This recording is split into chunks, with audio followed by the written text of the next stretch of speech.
berjumpa bertatap muka, berpapasan, wa yatasafahani berjabat tangan, illa ghufira lahuma, maka Allah mengampunkan dosa-dosa mereka malam yatafarraqa, sebelum mereka berpisah. Ternyata dokter-dokter yang merasa bahwa mereka secara pikiran mereka cerdas.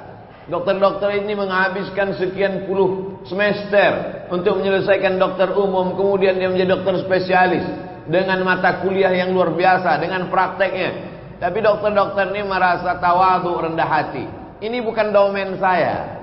Dalam bidang medis, dalam bidang pengobatan, ini modalnya dari saya. Ini domain saya. Tapi dalam masalah agama bukan saya. Maka Rumah Sakit Dr. Urip Sumoharjo juga merekrut orang-orang yang paham tentang agama, para ustaz, orang yang mengerti tentang masalah seluk-beluk hati, orang yang paham dengan zikir dan doa. Dibawalah ustaz-ustaz ini untuk menemui pasien, sehingga pasien ini tidak hanya disembuhkan zahirnya, tapi juga disembuhkan batinnya. Rumah sakit yang ada di seluruh Indonesia yang menyaksikan acara kita malam ini, yang menonton program ini setelah diupload, maka perhatikanlah, wahai bapak-bapak direktur rumah sakit, wahai pemegang-pemegang saham, wahai orang-orang yang mengerti tentang penyakit fisik manusia. Sesungguhnya fisik itu hanya casingnya saja, hanya cangkangnya saja.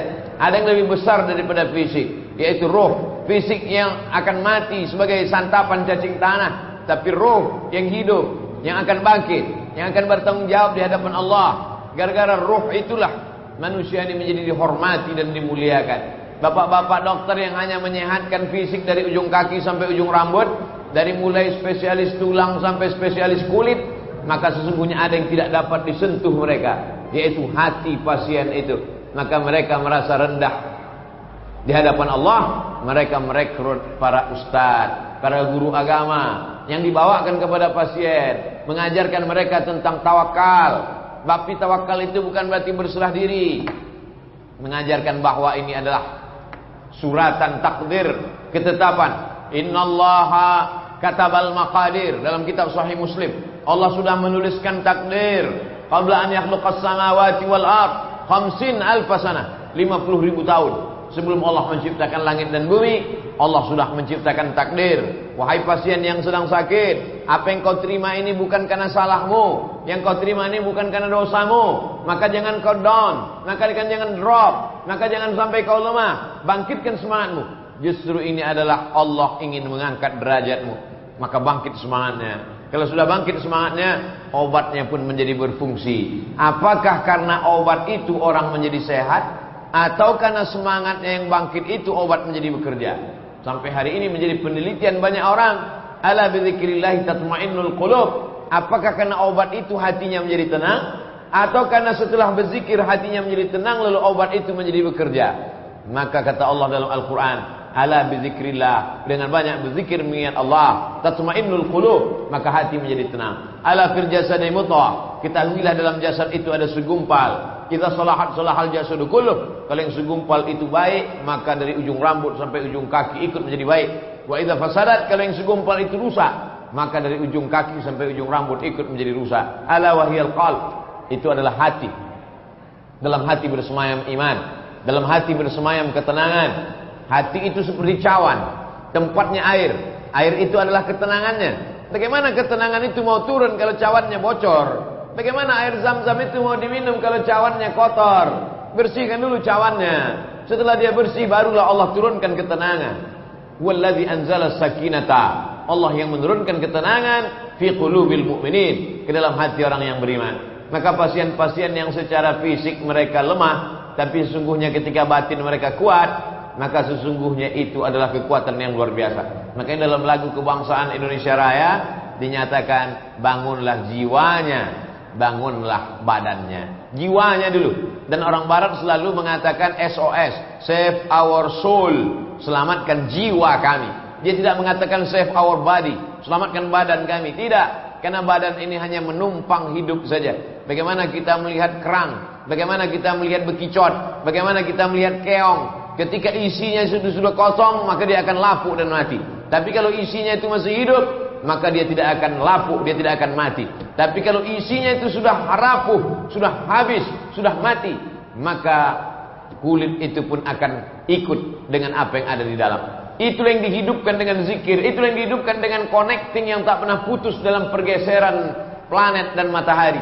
Dari mulai terbit fajar, solat subuh, lalu kemudian bergeser matahari, solat zuhur, condong matahari, solat asar, tenggelam matahari, solat maghrib, sempurna tenggelamnya, solat isya, di tengah malam solat tahajud, matahari naik setinggi sepenggalah, lalu kemudian solat duha. Hampir tidak ada waktu yang kosong selain menghidupkan spiritual, menghidupkan roh. Ma asaba min musibatin fil ardi, segala musibah yang terjadi di atas muka bumi, wala fi anfusikum, dalam dirimu.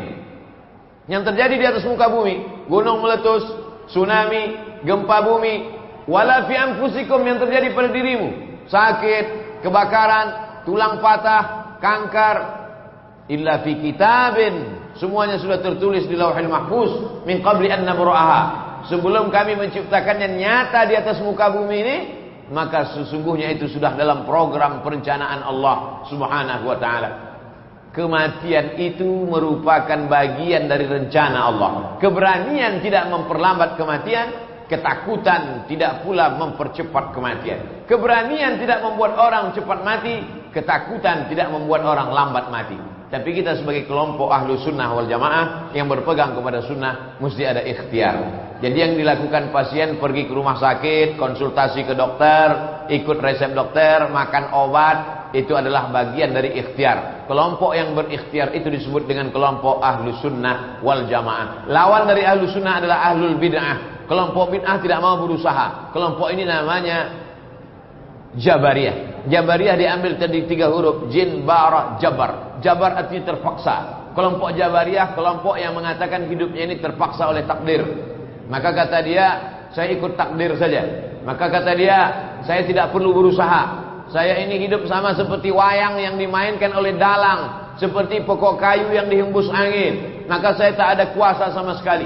Kelompok ini disebut dengan kelompok ahlul bid'ah. Lawan dari Jabariyah adalah ahlus sunnah wal jamaah. Memang kita percaya kepada takdir, karena kita ada beriman kepada rukun iman yang 6. Antu'mina billah wa malaikatihi wa kutubihi wa rusulihi wal yawmil akhir wa biqadri khairihi wa syarrihi, takdir baik dan takdir buruk. Tapi kita ada ikhtiar, ada usaha, termasuklah ikut protokol kesehatan. Ini adalah bagian dari usaha. Mulai cek berapa derajat Celcius, 35, 36 masuk, lalu kemudian hand sanitizer, cuci tangan, lalu kemudian memakai masker. Maka ini semua adalah bagian dari ikhtiar. Dengan melaksanakan ikhtiar, tidak merusak ketawakalan kita. Dengan bertawakal, tidak meninggalkan ikhtiar. Karena tawakal itu amal hati, sedangkan ikhtiar itu amal badan. Semua yang kita lakukan ini mesti seimbang antara amal badan dengan amal hati. Jadi kalau ada orang mengatakan saya bertawakal, tapi dengan bertawakal saya tidak perlu lagi pakai masker, dengan bertawakal saya tidak perlu cuci tangan, dengan bertawakal saya tidak perlu lagi jaga jarak, maka sesungguhnya dia tidak paham. Tawakal itu letaknya di hati. Tawakal itu amalan batin. Tawakal itu amalan hati. Sedangkan ikhtiar itu amalan badan. Cuci tangan amal badan, pakai masker amal badan, jaga jarak amal badan. Sedangkan tawakal di dalam hati. Maka laksanakan dulu amal badan, setelah lengkap amal badan barulah bertawakal kepada Allah. Makanya kata Allah dalam Al-Quran, "Idza azamta", kalau kau sudah kuat tekad, laksanakan amal badan, fatawakkal 'ala Allah, bertawakallah kepada Allah Subhanahu wa ta'ala.